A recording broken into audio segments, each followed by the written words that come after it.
Hello again. Today I'm going to be responding to a case study in my Wesleyan Theology Class taught by Dr. Allison Coventry in the Pacific Northwest Conference of the Free Methodist Church. I'm taking this class as a part of my path for ordination, so I'm a student. I'm learning about Wesley, and today I'm going to tackle case study number 3.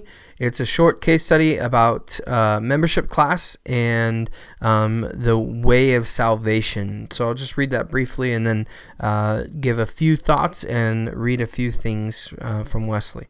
It says, you are leading a membership class and several participants come from other churches and theological backgrounds.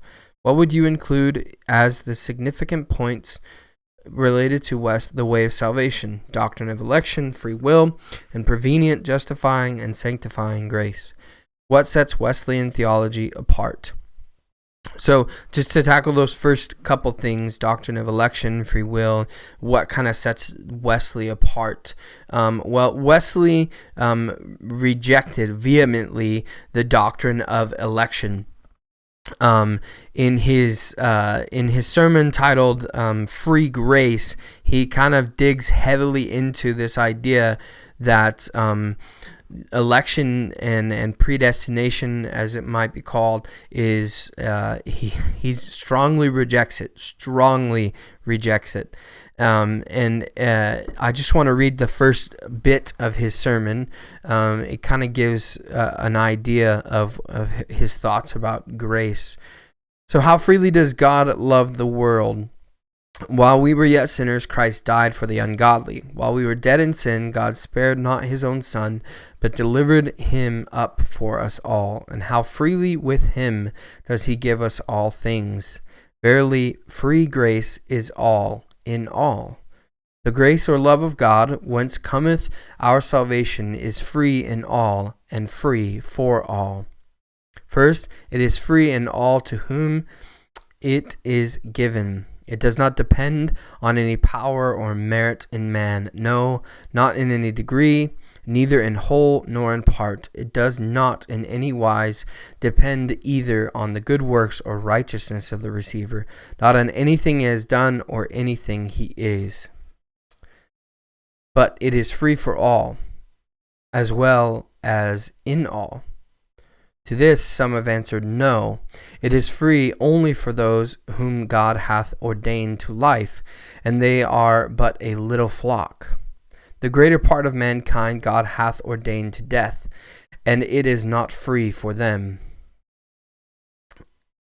Now, so that's just a brief bit, and Wesley goes on to say that he very much rejects the idea that God has a small elect who are saved, and the rest God has ordained to go to be damned to hell. So Wesley very much put stock into the idea of free will, that each of us has a choice individually to make, whether we respond to God's grace and receive that life and that gift that is free, that we didn't earn on our own merit. As he said right there, we can't earn any of the grace that God has given us. It's just given to us. But we can accept that grace. We can take that hand of God, if you will, or we can choose not to. Whereas the doctrine of election says that you have grace if God has given it to you, and if you don't, then God has deemed you to be damned to hell. So there's kind of this idea happening, and I know that's still a prevailing thought in Christianity today, with Calvinism or predestination, determinism, doctrine of election, whatever. It comes in many different names, and hopefully I'm representing it well. But Wesley said, no, God has what's called prevenient grace for everyone from the moment of their birth, and every man and woman has an opportunity to respond to that grace. When they see the grace of God in their lives, they can say yes to grace and yes to God, and then move into a justifying and sanctifying grace that God has. Justifying grace being the grace of Jesus Christ covering our sins. He's taken the guilt and the shame and the penalty for our sins, and He's justified us. He's made us righteous in the sight of God. And sanctifying grace is God working, helping us, bestowing grace upon us to work out our salvation, to become perfected, which the idea of perfection doesn't mean without fault or sin. What my best understanding is that the idea of Christian perfection, at least for Wesley, was that the Christian no longer has a will to sin. Not that they never sin or that they're completely faultless and blameless for the rest of their life, but that the sin that they commit, it might be passive sin or sin that is not in the forefront of their mind. They're not doing it consciously. They're not plotting out this idea to go steal something, for instance, or to stab somebody in the back, or to do something that's just evil, right? So the idea of Christian perfection is not that you're perfect and you have no fault, but that you have faults, but they're not willful.